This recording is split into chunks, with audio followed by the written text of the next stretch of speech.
Welcome to UUFR. I am Diana Jameson, your service leader this morning. I want to extend a special welcome to everyone who is here. Our charter members, some of whom are here and some who are waiting on. They will probably be walking through the door sometime during the service, I hope. And they get here for just in time to do their part.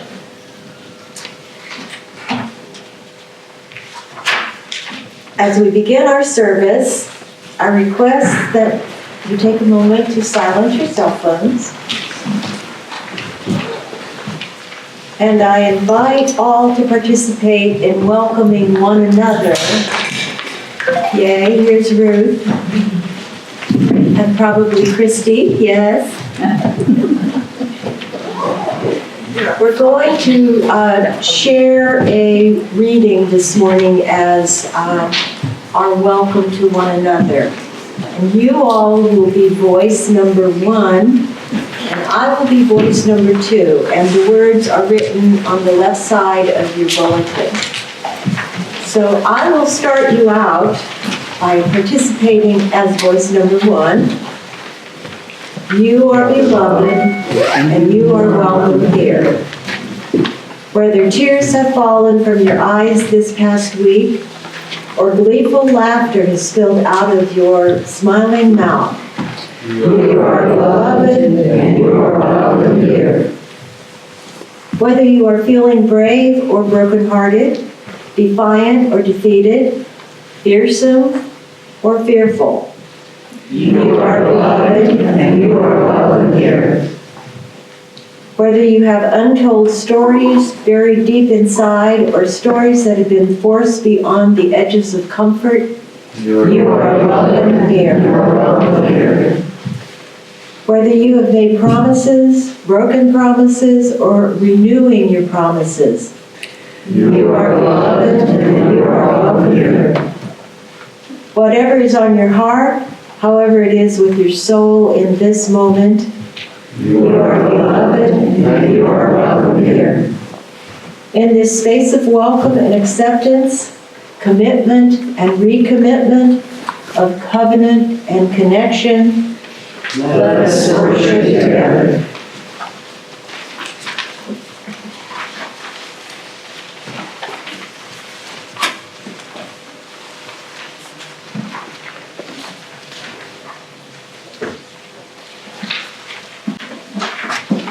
As we light our chalice this morning, light of our creative spirits, light of our wise souls, light of our wondering and curious minds, light of love for this place, this people, this work, illuminate our hearts and spaces between them in this sacred time of unfolding. Blessed be. Ours is a welcoming community where we find connection, a spiritual community where our joys are amplified, a caring community where our joys are lessened. We take this moment to reflect on our joys and sorrows and acknowledge the mutual support of our community. If you would like, you may come forward and release a piece of sea glass into our water chalice in silence or with a brief verbal expression of love, of joy, or sorrow. A couple of joys. I bring you greetings from Susan. I had a email conversation with her this week. They're still busy unpacking and getting settled. And the other joy I have is that 8 of us went last week to the installation of Reverend Reed, the minister of Mount Vernon Baptist Church across the street. They had invited us, and we were so excited to go. It was a 3-hour service. So it was very interesting, but I did have a couple minutes to speak to him, and hopefully we can coordinate some work together in the future. But I think he's going to be a very dynamic leader of that group, and very pleased to have him. And my other joy is Bob and Elaine just walked in.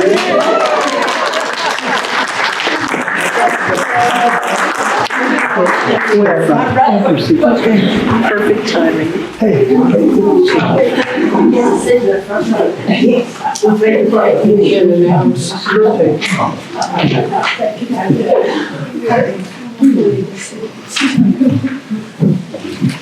Sorry to disrupt. That's okay.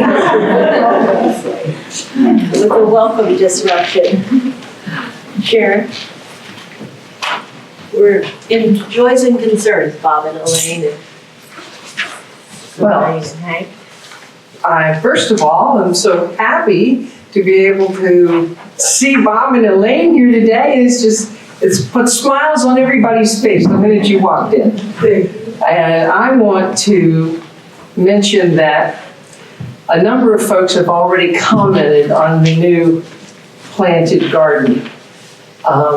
That credit goes to the design, the plant purchasing, all of the lots and lots of hours goes to Betty. He has put in so much time on that garden bed. But there are 7 or 8 other of us, I don't want to miscount in my head here, there's a total of 9 of us, I think, have been working and working and working. And many hours of really manual labor, moving rock, moving dirt, mulch, digging holes. So I want to thank all of the people that have worked on building and grounds to bring this bed to fruition. It's gorgeous. I'm so happy. I'm so pleased to see it. And we got a little bit of there, but it's coming along, and it just makes me want to go to the next one, buddy. But we're going to give you a little time off. Okay. Thank you all.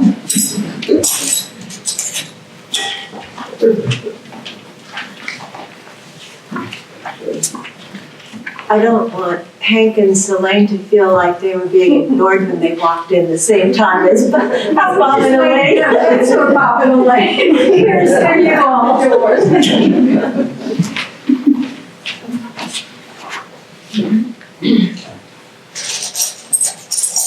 So may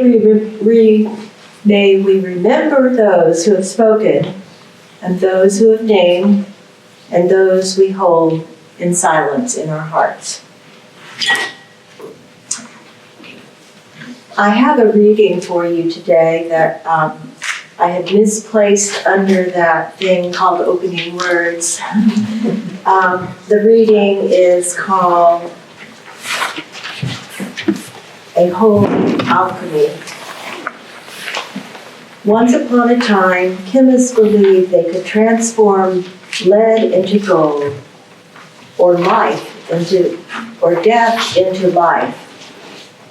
We laugh, but are we not also in the business of alchemy, turning loneliness into connection, pain into comfort, anger into solidarity, faith into action? The subtle magic of church combines love with justice, create hope out of fear, transforms individuals into community. Here we engage in a holy alchemy, finding beauty in the ordinary and life in the present. Has not UUFR been engaged in holy alchemy?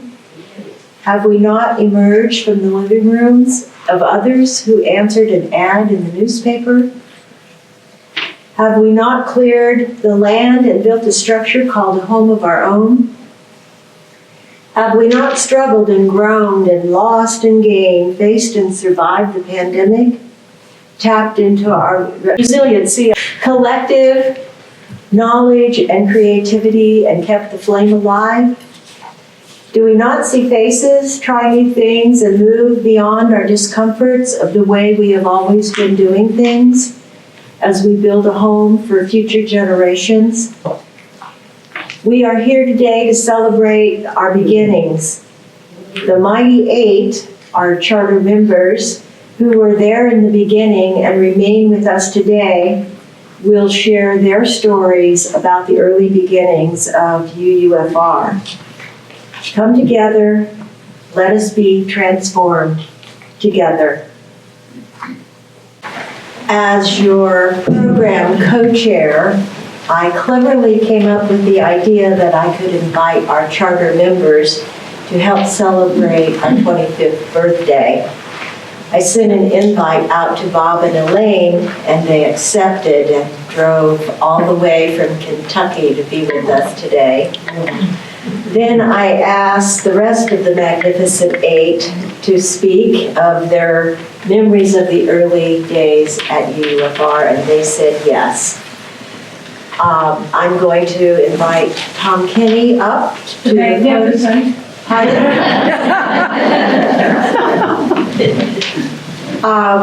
And I told Tom that I'm going to set an alarm for every person. A little chime will go off, and that means it's time for you to wind down. I don't have any idea if people will follow my plan. If they go over, I ask you to give them grace or not. It's up to you. Good morning. Good morning. Don't start it yet.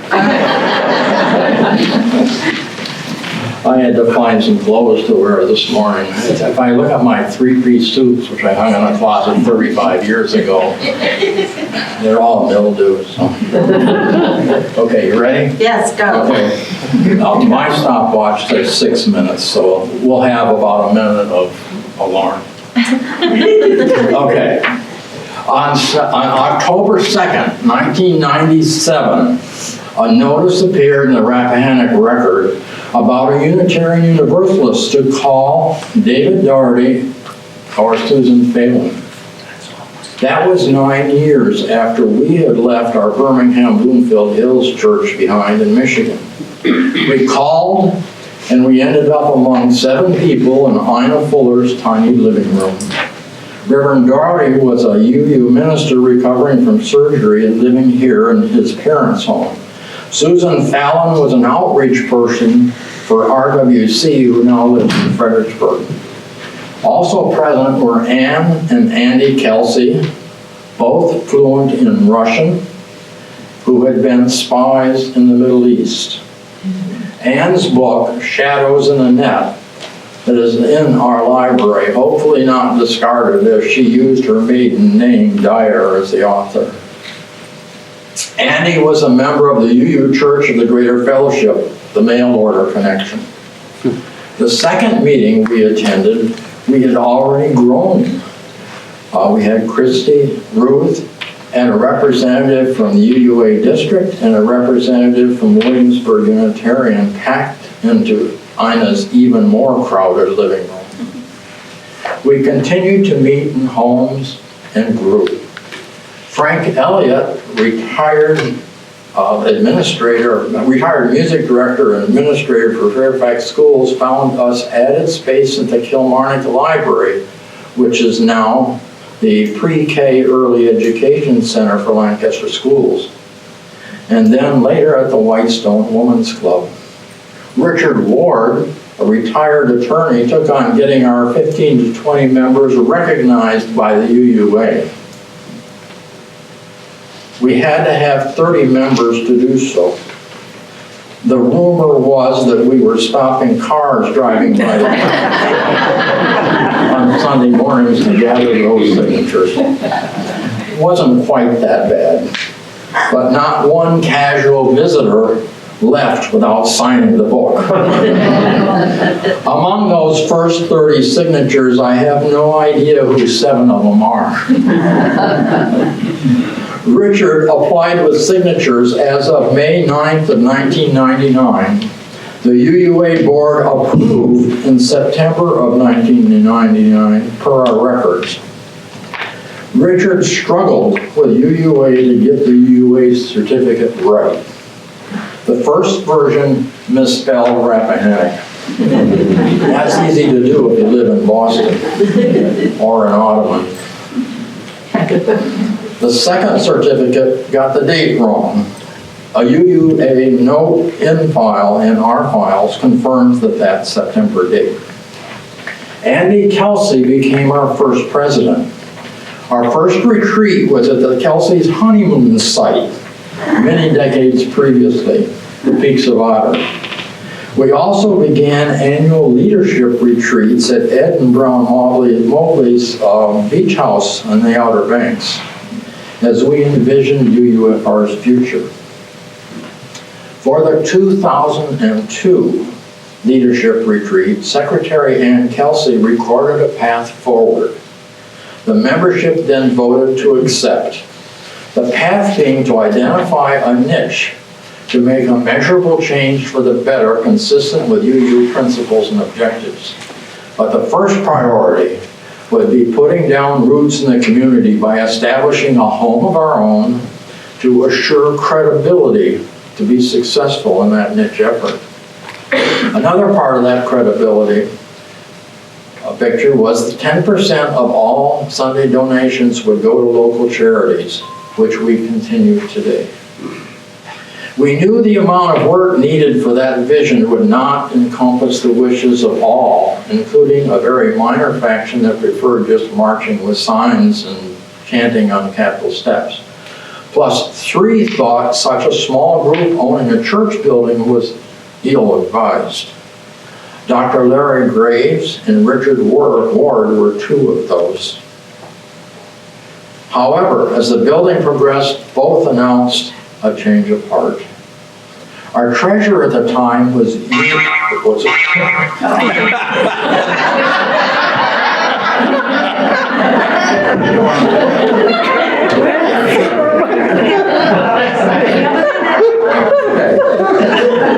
You can start my second 5.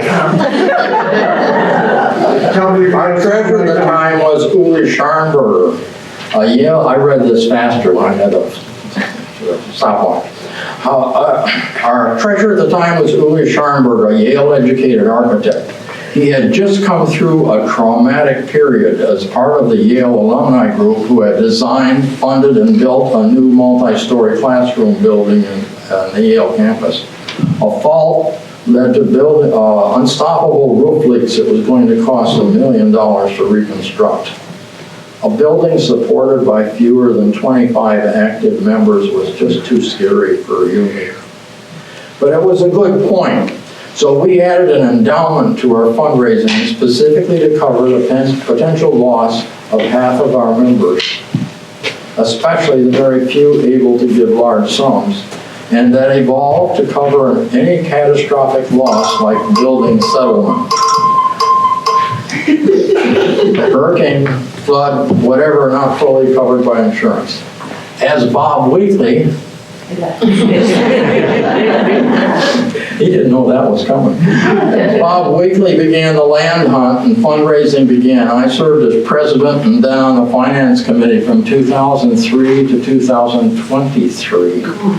One of the absolutely great things of those years of being lay-led is that we took turns presenting the Sunday talks. You really got to know each other's strengths, foibles, and most important, the learning experience from those backgrounds and perspectives. We rallied around the 2002 vision to complete our home of our own. Then the congregation studied niche options to achieve the rest of the 2002 vision by selecting breaking the cycle of generational poverty. That niche became our Kids First program. We see UUFR's measurable change in the aforementioned Lancaster Early Childhood Learning Center for where, as a library, UUFR once met. 3 pre-K and Middlesex school system, improved test scores for our 3 pre-Kers now through 8th grade. Our push for 3 pre-K for Matthews and the Northumberland children continues. Now, for the next period of our history. Magnificent talk. Elaine, would you like to come up and talk? Well, okay, then we just gained 5 minutes.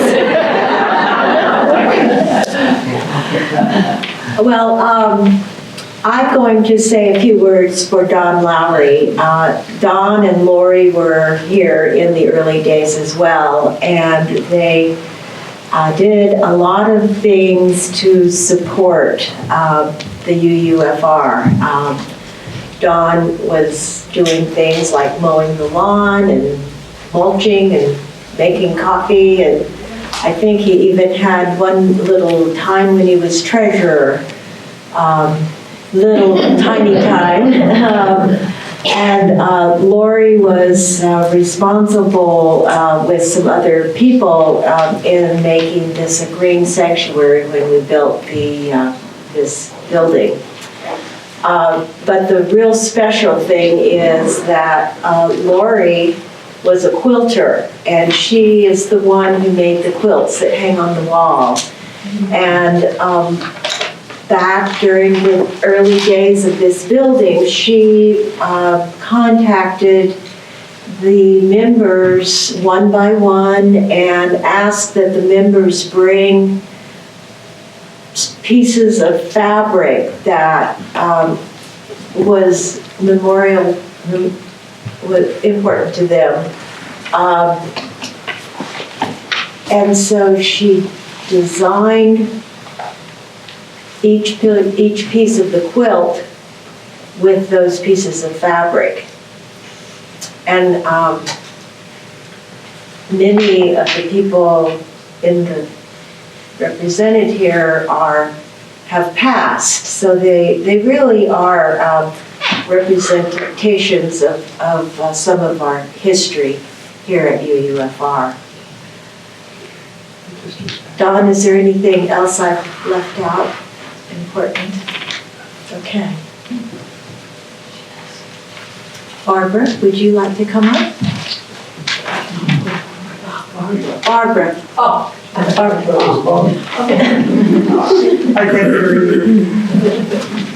I'm sorry, I only have the boy. Okay, I want to talk about all the wonderful people we've had here at the beginning.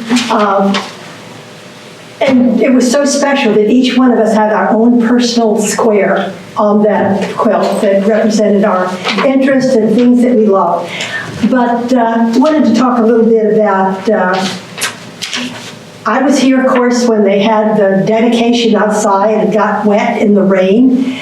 Sarah at the time talked about it earlier that this was going to make it memorable, that we all came in soaking wet and full of mud, and because the tarp didn't hold up very well during the service. But it did make it very memorable, and we all remember that occasion. Another thing that happened was Home of Our Own.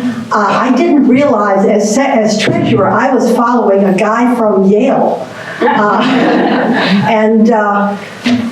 But that was fun. We did a very careful audit of every expense. I remember the membership sat on every chair to make sure that it was going to, everybody liked the chairs that we were picking. And so it was a whole group effort, and everybody pitched in and gave ideas and that kind of thing. I do want to talk about the fact that one of the things I loved about this place, about this church, was the people like Bob and Elaine and Richard Ward. Richard owned a vineyard in California at the time. And when we had a gathering, he brought in some of his bottles of wine from his vineyard. That was really neat stuff.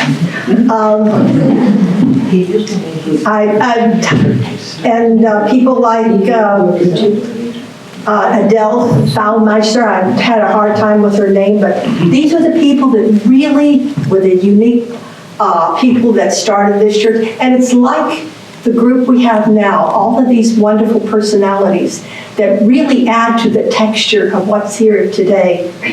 One of the things that we, of course, Pirko and Larry Graves, Larry used to come in with a pocket full of seed, and he'd say, put your hand out. I said, oh, right.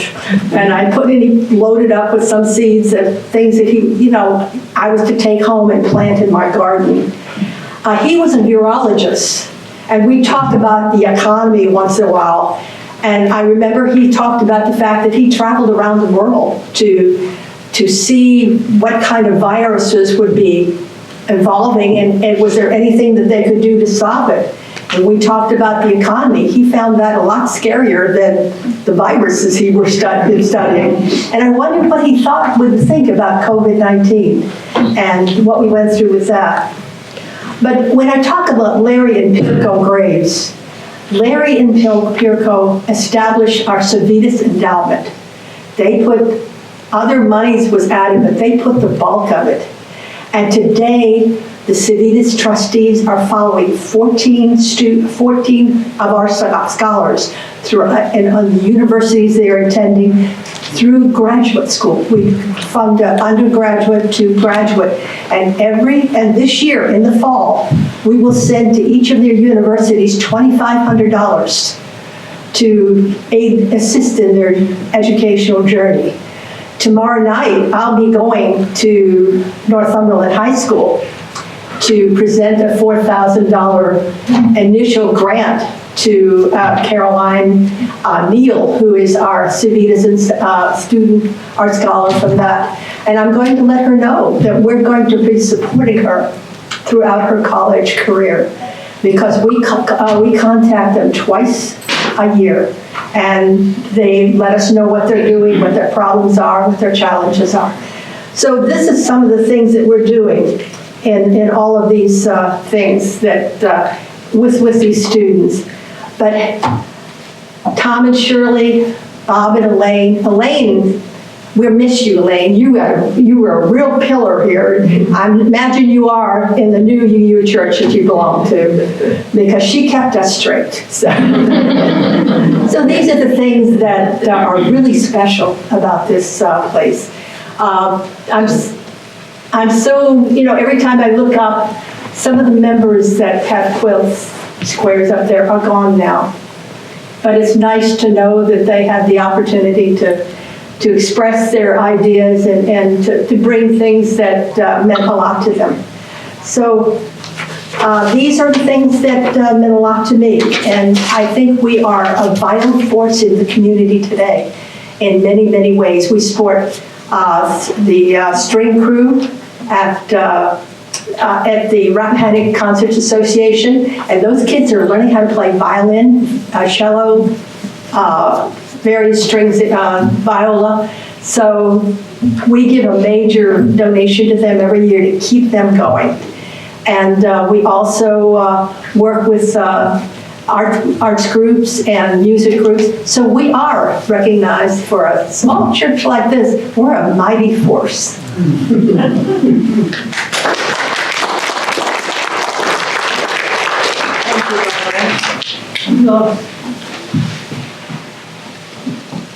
Now it's your turn, Bob. Oh, thank you.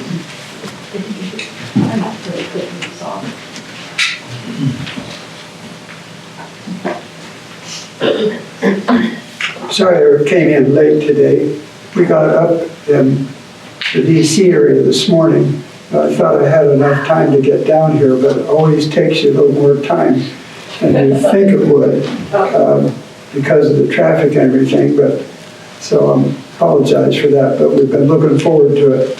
It just worked out that we were going to be coming, we're living in Kentucky now, but we were going to be coming to Virginia anyway because my West Point class was having a 65th reunion in the DC area.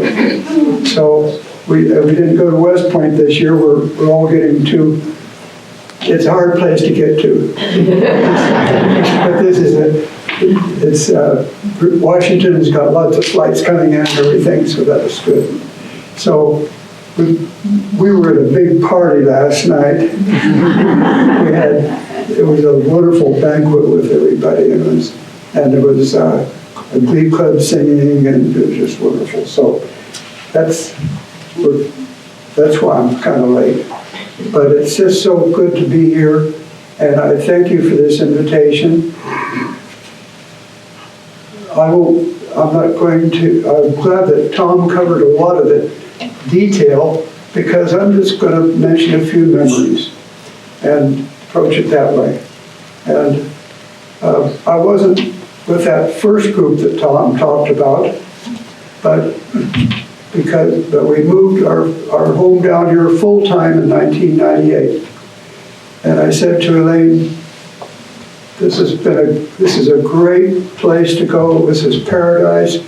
We built a place on the water, deep water. It was so nice. Everything was perfect, except, I said, there's no Unitarian Universalist church here. And I said, that's just so sad. It's a long way to another one, and I enjoyed the churches in the DC area so much. So, like Tom, but it was a little bit later, I read in the Rappahannock Record one day a little tiny ad that said that if you're interested in a Unitarian Universalist church experience, call Lori Lowry. And that was who was getting called then. And so I thought, well, who's this? I called Lori, and she said that they're going to be meeting at the Whitestone Women's Club. That was our first introduction. It was just before we finally received the charter from the UUA that it was a fellowship. And that day we went, I don't remember the name of the woman who was speaking. She was a visiting speaker. No, it was me, I think you told. No, there was a visiting speaker from some other church, I don't know, but she gave a great talk, and a challenging talk, and a real Unitarian Universalist talk. And I thought, this is for us. We're going to come back. And so I think we've been here every week since then. So we started out continued there in the women's club, and sometimes there were 5, 6, 8 people there, sometimes more, but it was like, where do we go from here? But those who were there, and Tom mentioned many of the names, they were enthusiastic. They had the vision. And so we just kept it up. One year, about 6 of us, including Adele Feldmetzer, went to Thailand for a month because she had been wintering over there, and we had a real nice place. And so we even took a little chalice with us, and with our group on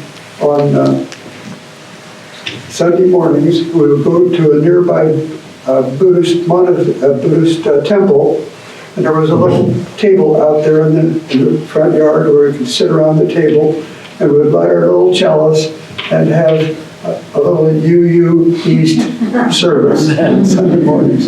But we had it in our hearts to do this.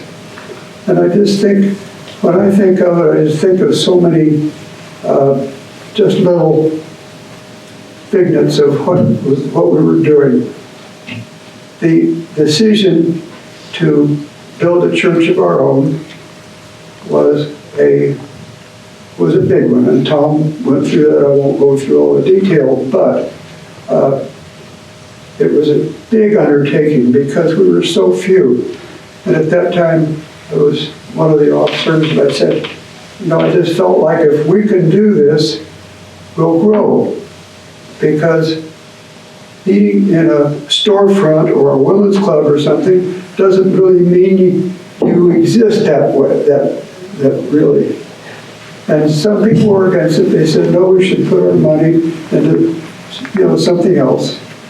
And we debated that, but the building a home of our own won out because it was a 2-stage process. If we build a home of our own, that will help us grow, and we can do more in the community. And so it was 2 or 3 years that we were debating that, right? And we finally made the church decision, we're going to do this, we're going to support it. Everybody dug into their savings or whatever to support it, and it was on a shoestring. Our first when we first built this building, we didn't get it quite finished. We didn't have the woodwork in yet and so on. But we had a place, and that was just something I'll never forget. We had, when I come in here, I remember Bob Adrians and I on scaffolds for a week or so painting this ceiling with 2 coats of paint. I remember Shirley out there, she was a tiger on the woodwork, and she was painting all this woodwork and the walls so meticulously. And so I just have so many memories like that just stand out in my mind.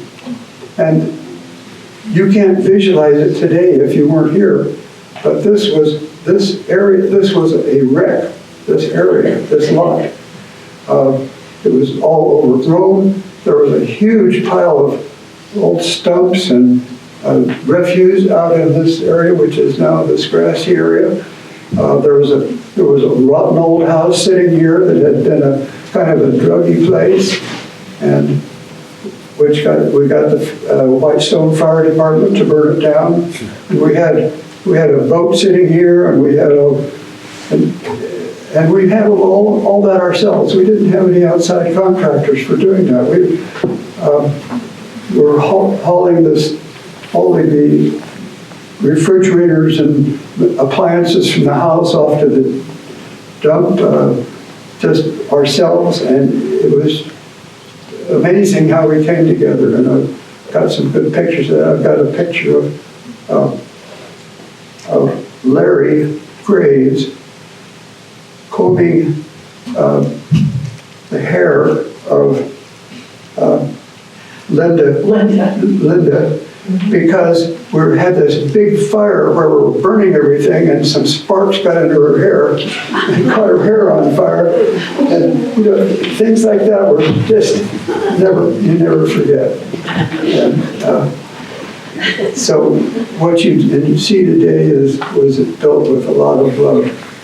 I can remember where we have the paths of remembrance now.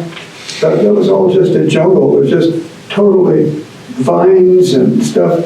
And I and others were over here several days a week digging that out so we could dig up and prepare the paths. And but Tom laid out the paths and put all the stakes in, so that Tom got the credit for the design, but we got the credit for a lot of the slave labor. But just so many things like that turned out so well. And then as we grew in the community, I got this passion about, we need a minister to really tie things together. And that was a long process also. But we advertised nationally, we went to the regional UUs and so on, and it was just so tough. And then we've discovered that Susan and Jim Mosley visited us frequently when on vacation because they had a home here. I approached Jim originally. I said, Jim, you're going to be retiring from the Methodist ministry. And he was a kind of a regional leader. I said, what do you think about becoming a part-time minister here? He said, that would be difficult for me, but why don't you talk to Susan? And that was, and Susan was, well-educated. She'd been an educational minister and so on for so long. So that came to be. And I still think that in the long term, that's a good goal to have. So now yesterday we were at the Army Museum, or the day before yesterday, as part of our reunion. We were at the Army Museum at Fort Belvoir, and it's an amazing museum if you haven't ever seen it. They've been years building it, and the displays and everything is wonderful. But we were there, and I was watching a little video of the early days of the United States. And George Washington met with his officers because it was at the end of the war, and they were getting very rebellious because they were afraid they'd never get paid. They didn't think they wanted to get a Congress because that civilian leadership would cut out all the military. And so they were rebelling. And George Washington got up there in front of them and said, well, he said, men, I'm old, I can't see very well, and I'm stooped, but my heart has never left you, and I have been with you always. And he turned around that rebellion. So that's kind of the way I feel.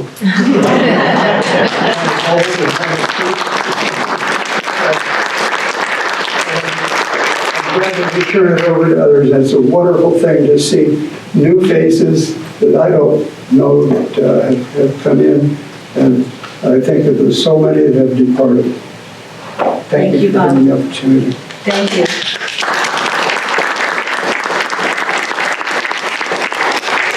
Shirley, would you like to come up and share your memories? No, but I will.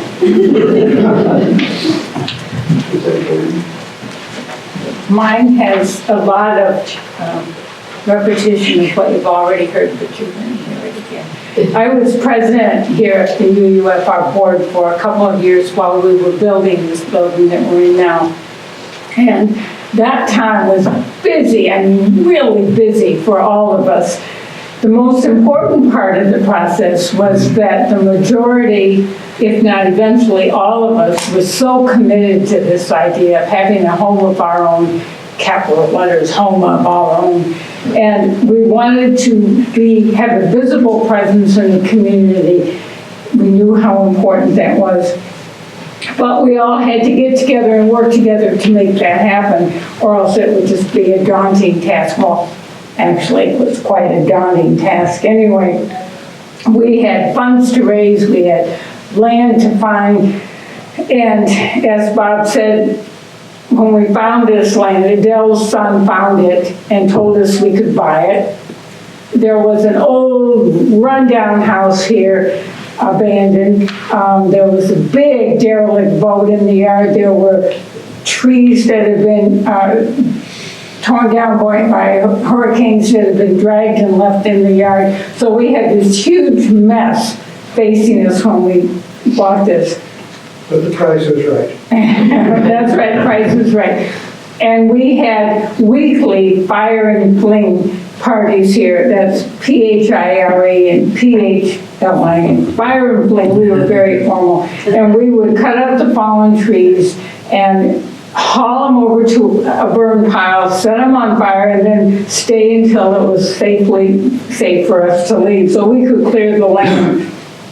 We invited the local fire department to come and burn down this house as a practice ceremony for their members. So one day, or was it night? I think it was the night they came and burned it. Day. Was it? Okay. Late in the afternoon. Late in the afternoon, the fire department came and they burned the house down, and it was accompanied by many UUFRs cheering to see it happen. But the house was standing right next to this tree that is out here, and I kept watching that poor little tree, but the tree gave its life for us.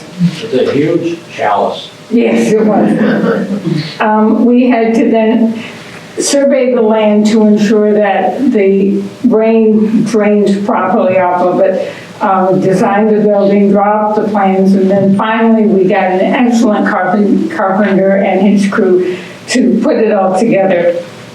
And then they framed it, put a roof on it, and then we had it drywalled, and then it was time for us guys to all step in, as Bob said. Bob Weasley painted all the ceilings. I painted a lot of the walls.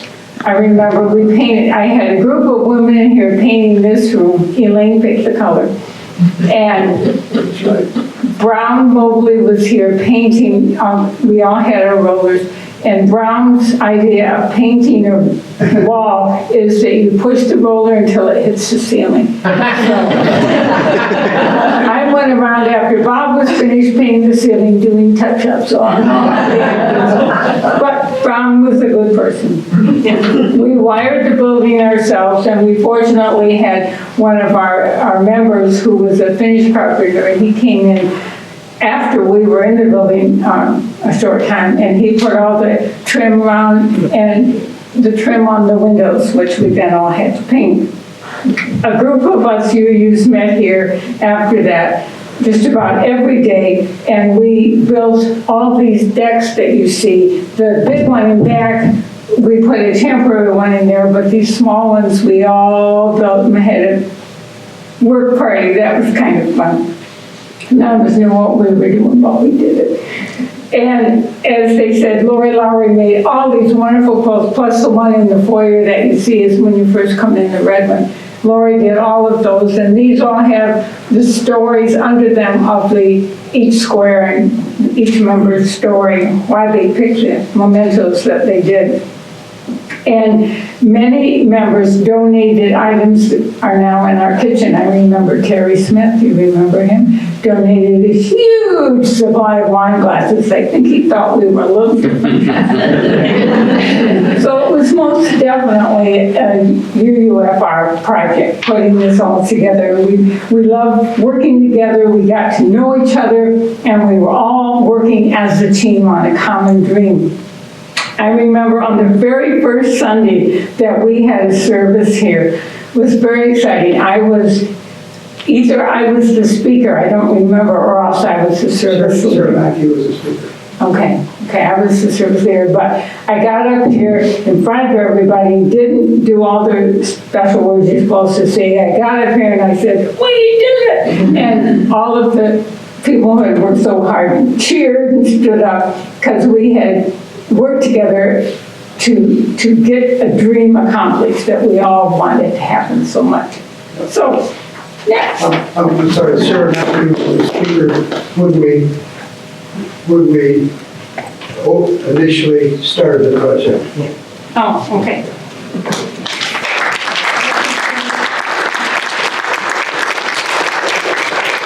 Steve, would you like to come up?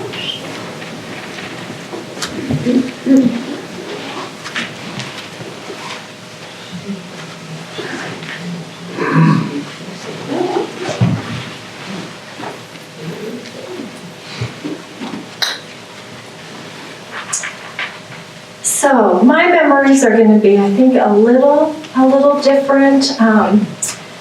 Ruth and I were here in the very beginning, and then took a little break for a while and came back and rejoined you all. So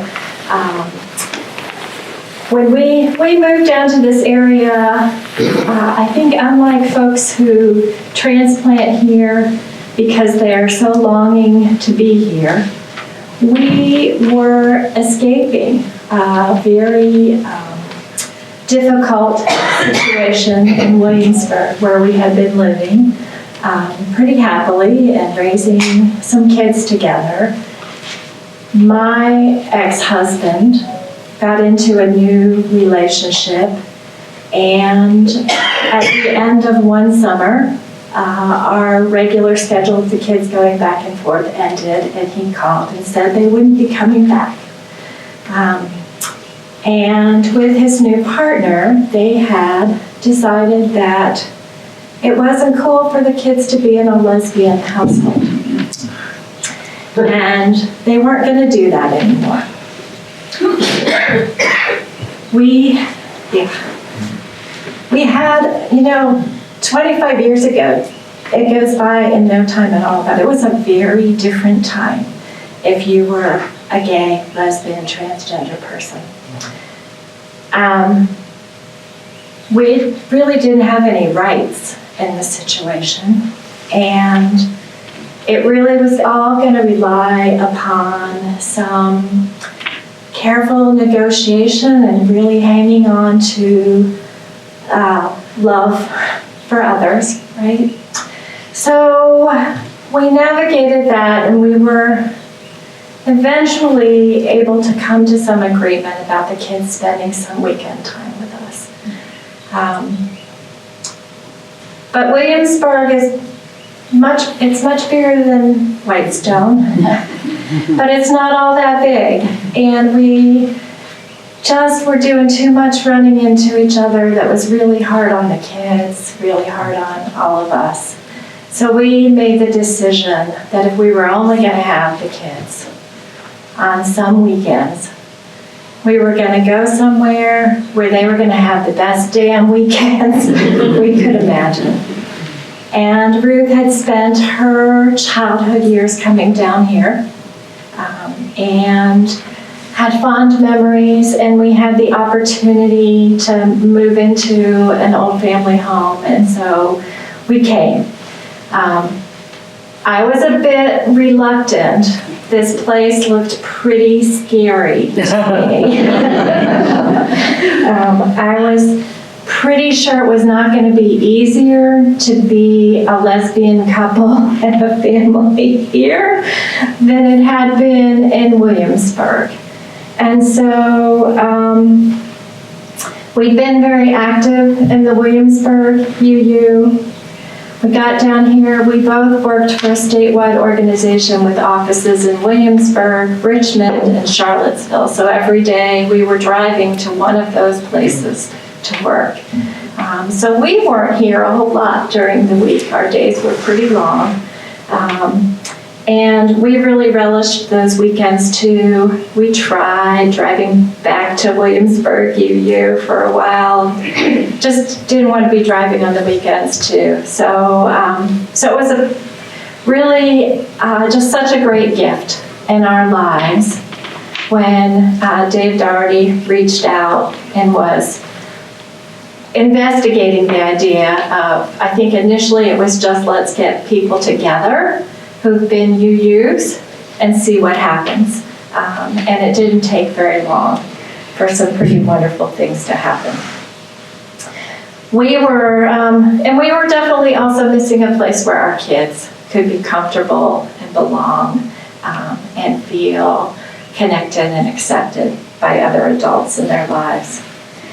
Connecting with what I think of as that ragtag group of people who were organizing was so wonderful. So many folks like us were somehow living at the margins, maybe because of their politics, maybe because of their paths in life, but feeling a little bit like, where are my people on the Northern Neck, and coming together and fighting each other. For me, that time in my memories was really characterized by building some incredible relationships. In the beginning, it felt like very much that was the central theme. Let's get to know each other, let's get to understand each other and how we came to be here in this place together. It was also very much characterized by there's a place for everybody, no matter who showed up, no matter who, grabbed into the group. They were welcomed with enthusiasm and with open arms. Not because everybody thought alike, nothing close to that, but definitely because there was a lot of joy in meeting each other. We also, I think, and for me, I have very fond memories of feeling like a void in my centering, my spiritual centering was returning, and that there was possibility for that here. That was huge. I have wonderful memories of meeting in people's houses, in kitchens, in living rooms, on decks, wherever somebody could find enough chairs for whoever might be there in a day, and you just really didn't know exactly who was going to be there. Very similar to now, but we figured it out. I have fond memories of meeting people who I wouldn't have otherwise met, who were kind and curious and so inspiring. Their life stories. Dave and Susan and Ina were some of the first people.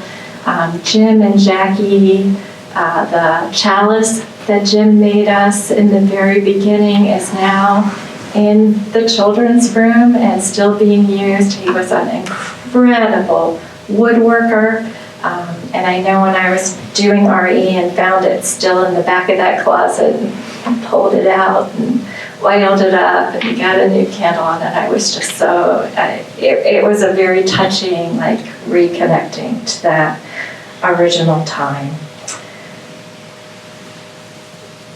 We were also really blessed, I think, to have the UUA provide some just the perfect mentors for us. Linda Lane Hamilton and David Hamilton, who came down and sometimes had to have some hard talks with us about what we needed to do in order to become official, but also just really helped us build an identity. Just delightful people and mentors. And I got to spend some wonderful time with the very few kids who were part of those initial groups. A couple of them were ours, and there were a couple of other kids who were coming at the time. We did once a month RE. I had helped out with RE classes at Williamsburg UU, but I had no idea what I was doing, and no one cared. It was fun. If you'll do something with the kids, do it. So we figured it out as we went. Those are still the qualities, I think, that make UUFR just such a special place for me. The things I really love about this group, the relationships with the young people, with the old people, with everybody in between. The fact that it continues to be a welcoming space for folks who get to show up, whoever they might be. It's still a place for me that helps me center spiritually, and I'm grateful for that. We're still flexible about where we gather. Witness the pandemic when everybody else was shutting down, trying to figure out how to do everything all virtually. And we gathered here in the parking lot, in one place if it was sunny, someplace else if it was raining. But we figured it out. We were here whether it was cold or hot. We came together. There are still, it's still a room full, a building full, a community full of very kind and curious and inspiring people. And I think that makes us who we are. And we still have the support and mentorship of the UUA. And I look forward to them helping us with this upcoming minister search. That's my story.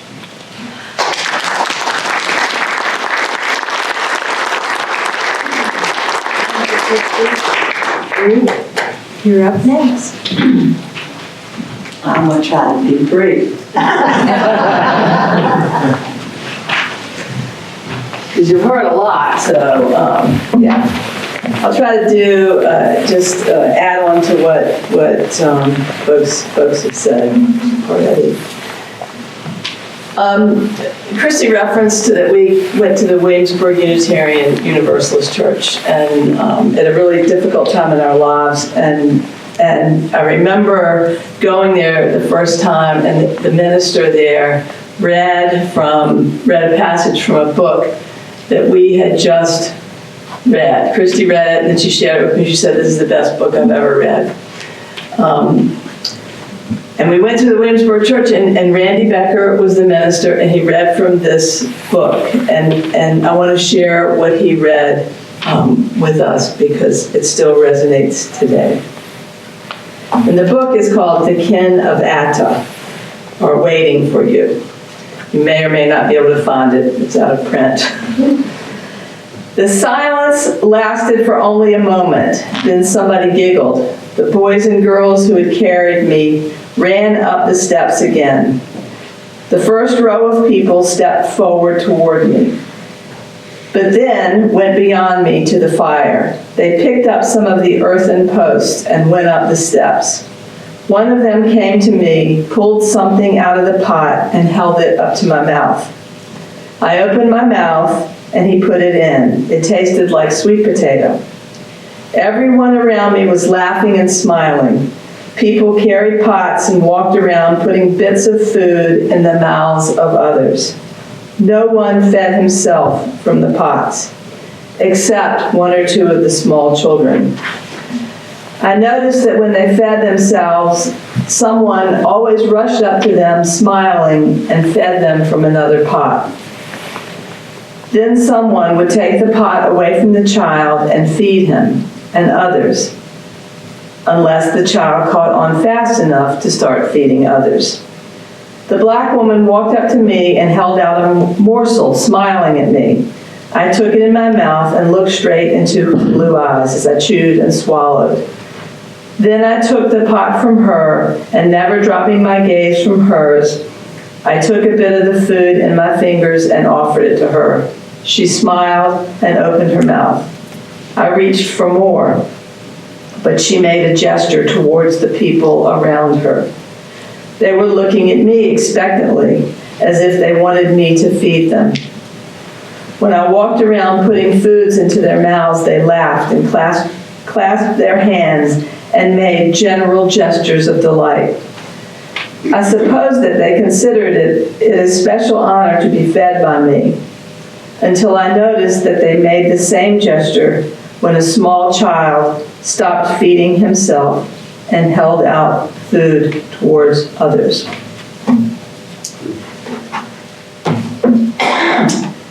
So I'm going to tie this together a little bit. I think, birthing a church sort of felt like birthing a child, or at least raising a child in many ways. Some days you wonder why you did it, and others, you're really grateful and happy that you did. And that it takes a village. I mean, it takes so many people, and I think everybody has spoken to all the work and effort and what everyone put into creating what we have now. I remember Dave Daugherty, and Christy and I were talking about where did we meet Dave, and I think I met him at the Bowie. And I don't know if y'all remember the Bowie, but it had Best Fried Chicken, it's where the donut place is now, Chesapeake Donuts. But Dave had a service dog, a greyhound. And I think that we ran into each other in the parking lot there, and I was admiring his dog, and because he had a service dog vest, I knew you couldn't pet him, so I started talking with Dave, and in our conversation, he talked about that he was trying to get some Unitarians together, and I can't remember how it came up, but I gave him my number and said, "We are interested if you feel like you're going to pull something together." The next thing I remembered was meeting in, and I can't even remember her name, the woman's house. No, it wasn't Ina's house. It was Karen Doyle. Yes. And so I just want to mention some of the names that have been mentioned already, but some of the folks that I remember on our journey, and I don't need to go through our journey. I think everybody Christy shared that. But Dave Daugherty, Susan Fallon, Jim and Jackie Richards, Jim being the person who made the beautiful chalice, but was also one of the first to leave because he was mad. And we come and we go, and Jim was the one who sort of opposed, I don't know if that may be a strong word, but was not interested in organizing and creating. I think what I remember was writing our covenant, our first covenant, and he didn't want to agree with, he wanted individualism, he wanted to be on his own. Anyway, but Ralph and Audrey Brainerd, Richard Ward, just wonderful, warm people. Frank Elliott, who I just learned passed away in February. Just a dear, dear man. Ann and Andy Kelsey. Andy and I used to go back and forth about, he was a hunter, and I would question why he wanted to kill things. And, I think one of my most heartfelt memories is when we had left for a bit, and I came back to a service, and Andy came up to me and said that he just wanted me to know that he no longer hunted. Ina Fuller, her gentle spirit. Brown Mobley, Vera Lafayette, how do you pronounce Vera's name? LaFollette. Vera was the one who wanted everybody to get together and get along, and would have us come to dinner, and just wonderful people. Adele, Tom and Shirley. These were the first memories that I had about starting and coming together as various souls who came together to build something. And so many people have passed along. Linda Lane and David Hamilton. Christy didn't mention that Linda Lane Hamilton also had been my daughter's journalism teacher and our son's English teacher, I believe. So we had known her in Williamsburg. And I wanted to share something that she told me very, very, very early on. And to me, it just speaks to what this UUFR is about.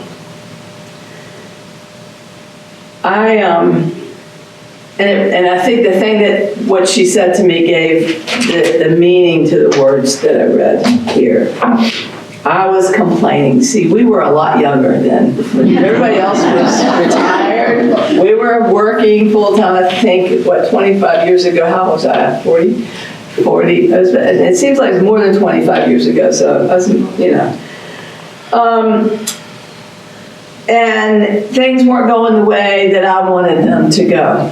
Folks talked about building a home of our own and a building, and at that point in our lives, we couldn't even cut our own grass, and the idea of,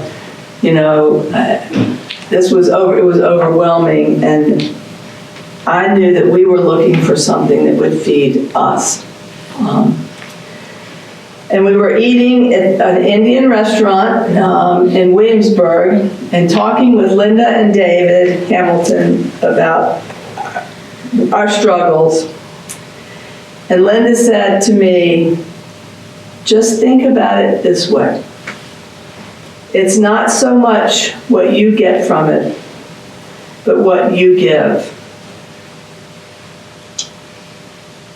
And things, or what you are able to give to others. And things don't always go the way we might like them to go. And I've certainly, in any time human beings get together and start to build something, there's differences of opinion, there's differences of belief in how we should go forward. But those words just keep resonating and resonating with me. And I know I've shared them with other folks who've come to me to complain about something. And I think what I just want to say is how grateful I am, and I know many of you are, to all of those who came before us, who built this place where I think 10 years ago or something, we were married here. So that was, I'm grateful for this building and the hard work and labor that so many people put in.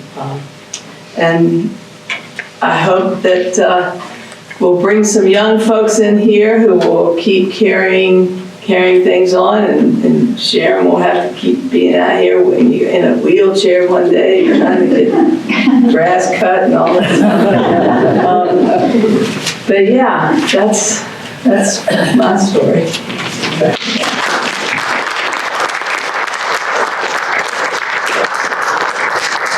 Thank you, Ruth. We are kind of approaching 12 o'clock, so I'm going to table any discussion or questions and ask that you join us in Fellowship Hall for to share a little bit of bubbly and some good food out there. And if you have questions for our charter members, you can approach them individually in Fellowship Hall. Shirley is going to play the music for a song that we do know. We Would Be One, number 318.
There will be many more stories we will share with one another today. It's a great occasion, 25 years, yay for us. Yay. And, yay for